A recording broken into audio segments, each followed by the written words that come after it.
Commission, collection, corruption.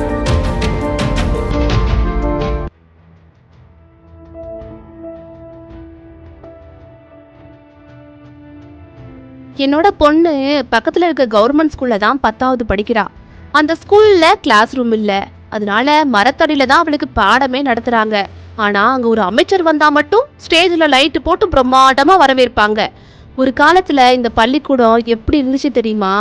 சத்தான மதிய உணவு, விலையில்லா சீருடை, விலையில்லா பாட புஸ்தகம், விலையில்லா சைக்கிள்னு பல திட்டங்களை கொடுத்து கவர்மெண்ட் ஸ்கூலோட தரத்தை உயர்த்துற தலைவர்கள் நம்ம தமிழ்நாட்டுல தாங்க இருந்தாங்க.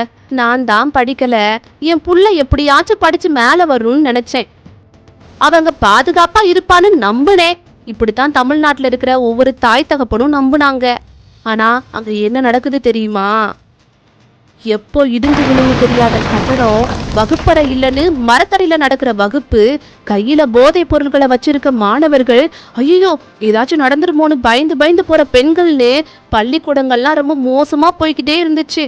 இதெல்லாம் பார்க்கும்போது நம்ம பொண்ணு அங்க பாதுகாப்பா இருப்பாளான்னு ஒரு பயம் என் மனசுக்குள்ள எப்பயுமே ஓடிட்டே இருந்துச்சு. நம்ம சின்ன வயசுல கேட்டிருப்போமே அலிபாபா கதை. அந்த மாதிரி சுடல பாபாவோட 200 திருடர்கள் இருக்காங்க. இவங்களை பார்த்தாலே நம்ம தமிழ்நாட்டு மக்களுக்கு ரொம்ப பயங்க. இப்போ நம்ம கதையில பார்க்க போற திருடன் கல்வித்துறைய அதுல பாதாளத்துக்கு கொண்டு போயிட்டாரு. எம்மதமும் சம்மதம்னு சொல்லி கொடுக்க வேண்டிய பள்ளிக்கூடத்துல சாதி சண்டை, மத சண்டை நடக்குது.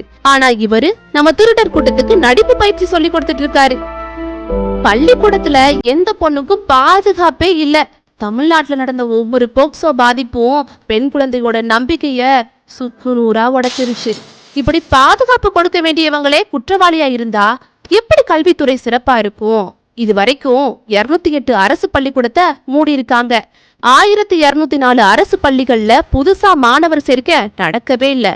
கல்வின்னு சொன்னாலே தமிழ்நாடுதான் இருந்த நிலை மாறி அரசு பள்ளிகள்ல கல்வியோட தரம் குறைந்து போய் பள்ளிகளை மூடும் அவளை இப்ப உருவாகி இருக்கு.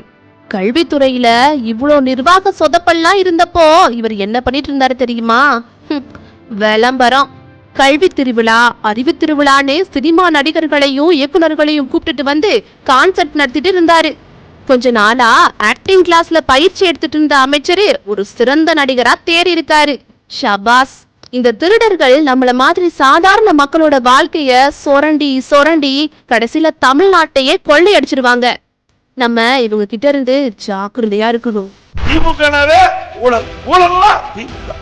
இந்தியாவிலேயே ஊழலுக்காக கிடைக்கப்பட்ட ஒரே அரசாங்கம் திமுக அரசாங்கம்.